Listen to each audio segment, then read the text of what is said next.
Assalamualaikum warahmatullahi wabarakatuh. Kami dari kelompok 13 mata kuliah Manajemen Keuangan Syariah yang akan membahas mengenai capital budgeting. Yang pertama yaitu mengenai pengertian capital budgeting. Capital budgeting sendiri biasanya dinamakan dengan penganggaran modal yang dikatakan sebagai konsep investasi. Mengapa demikian? Karena penganggaran modal melibatkan suatu pengikatan dana di masa sekarang dengan harapan mendapatkan keuntungan yang diharapkan di masa depan. Capital budgeting ini merupakan proses evaluasi untuk pemilihan investasi jangka panjang yang konsisten terhadap maksimalisasi tujuan perusahaan.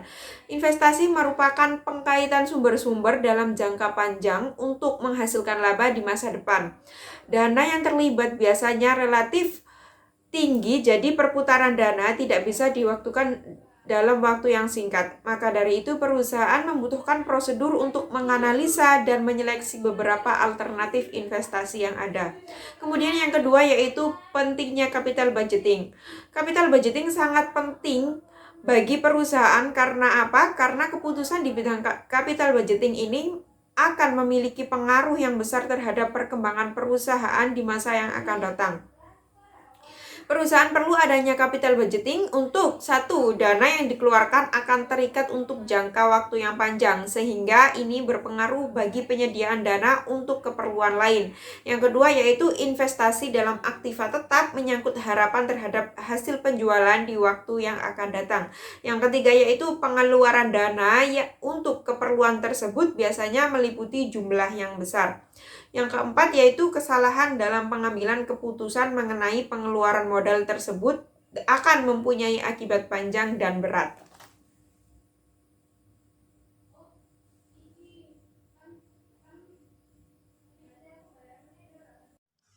Baik, langsung saja, yaitu yang ketiga, bagaimana tahapan-tahapan capital budgeting. Tahapan-tahapan capital budgeting itu ada 5. Yang pertama, mengusulkan proyek baru.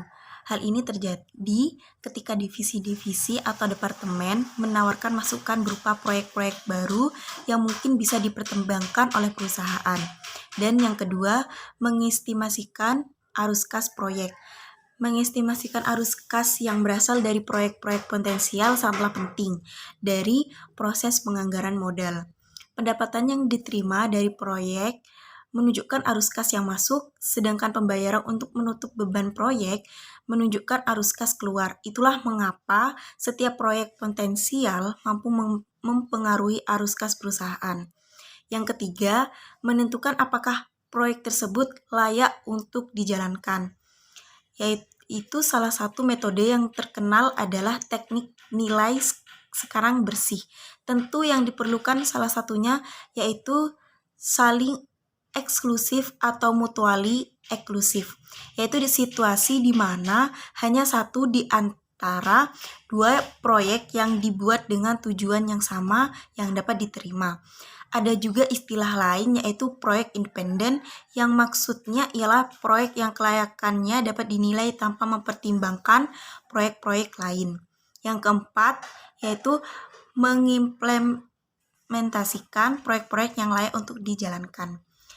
Dalam proses atau tahapan ini, perusahaan perlu fokus pada mengimplementasikan proyek-proyek yang akan dijalankan. Sebagai bagian dari proses implementasi, perusahaan harus memperoleh dana yang diperlukan untuk mendanai proyek. Yang kelima, memonitor proyek-proyek yang telah diimplementasikan, yaitu untuk menentukan apakah arus kasnya telah diestimasi dengan baik. Pemonitoran juga dapat mengidentifikasi ketidakefisiensi dalam proses proyek yang dijalankan ini dan dapat membantu menentukan kapan suatu proyek sebaiknya ditinggalkan. Dan yang keempat yaitu proses capital budgeting.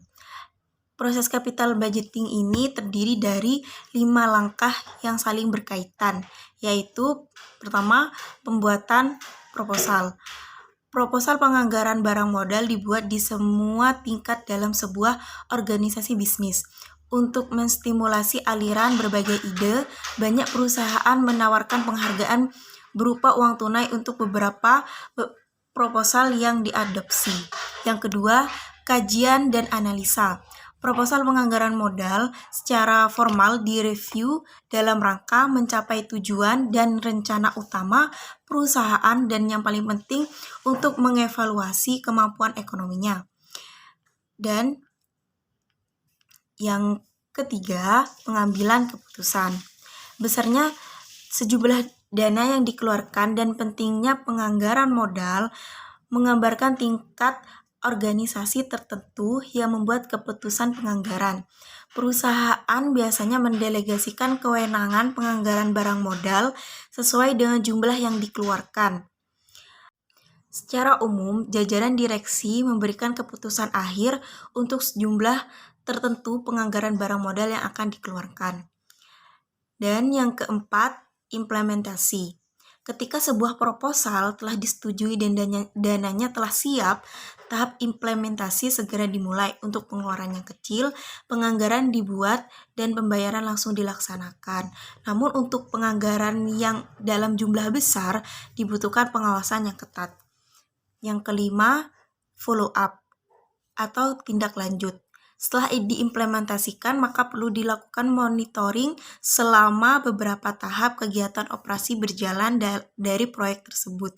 Perbandingan dari biaya yang ada dan keuntungan yang diimplementasikan dari berbagai proyek sebelumnya adalah sangat vital.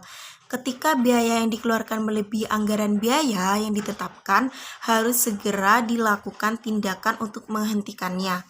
Apakah dengan meningkatkan benefit atau mungkin menghentikan proyek tersebut? Setiap langkah dalam proses tersebut penting dilakukan, terutama pada langkah kajian dan analisa, maupun pengambilan keputusan langkah 2 dan 3 yang membutuhkan waktu dan tenaga yang paling besar. Langkah terakhir yakni follow up juga penting, namun sering diabaikan. Langkah tersebut dilakukan untuk menjaga perusahaan untuk dapat meningkatkan akurasi cash flow yang diestimasi. Di sini saya akan melanjutkan materi yang dijelaskan oleh pemateri kedua, yaitu pengertian arus kas. Nah, arus kas sendiri atau cash flow ini didefinisikan sebagai arus kas sesudah pajak atas semua modal perusahaan, di mana di dalam arus kas ini terdapat beberapa komponen. Yang pertama ada investasi pertama, yaitu semua pengeluaran. Kemudian yang kedua ada free cash flow, artinya arus kas bersih yang dapat dihasilkan. Kemudian yang ketiga ada terminal value, artinya arus kas yang dihasilkan dalam periode akhir investasi. Kemudian ada metode analisis capital budgeting. Nah, metode analisis capital budgeting ini dibagi menjadi 5 metode. Yang pertama ada metode period method, artinya metode ini digunakan untuk penilaian investasi yang ditekankan pada pengukuran jangka waktu yang dibutuhkan untuk menutup kembali nilai investasi awal. Kemudian yang kedua ada net present value method, artinya metode ini merupakan penilaian investasi yang ditekankan pada pengukuran seberapa besar selisih yang dapat dihasilkan antara nilai sekarang investasi dengan nilai kas bersih selama umur investasi. Kemudian yang ketiga ada metode profitability index. Metode ini merupakan terdapat atau memiliki hasil keputusan sama dengan metode NVP. Kemudian yang keempat ada metode accounting rate of return atau ARR. Metode ini digunakan untuk mengukur besarnya tingkat keuntungan dari investasi yang digunakan untuk memperoleh keuntungan tersebut. Kemudian yang kelima yaitu ada metode internal rate of return. Ini merupakan metode penilaian investasi untuk mencari tingkat bunga yang menyamatkan nilai sekarang dari aliran kas neto dan investasi. Mungkin hanya itu yang dapat kelompok kami sampaikan, kurang lebihnya mohon maaf. Wassalamualaikum warahmatullahi wabarakatuh.